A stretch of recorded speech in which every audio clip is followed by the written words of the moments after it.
This video will provide instruction on installing a final container. To begin the process of installing a final container, tap Prime Solutions from the Setup Wizard. This will open the Prime screen for Station 1. Before priming, Apex requires that you confirm that a calibration container is attached and marked not for patient use. Apex supports single chamber, dual chamber, and calibration containers. For priming, manifold flushing, and pump calibration, Apex expects you to select a calibration container, but you may choose any final container that is 2 liters or greater. Introduce the selected final container into the laminar flow hood.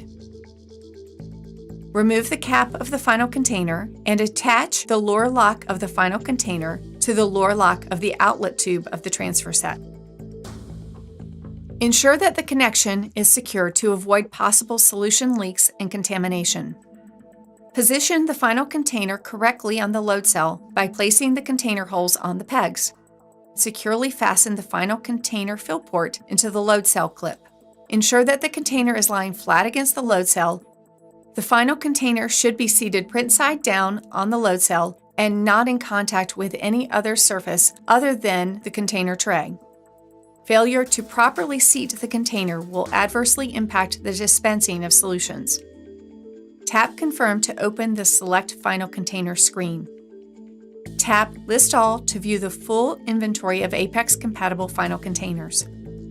Select the final container that matches the one you have attached to the outlet tube of the transfer set and tap OK. Enter the final container's lot number and expiration date. To minimize errors, scan the barcode on the outer packaging of the selected final container. Apex will populate the lot number and expiration date fields. Installation of the final container is now complete. Tap OK to return to the Prime screen for Station 1.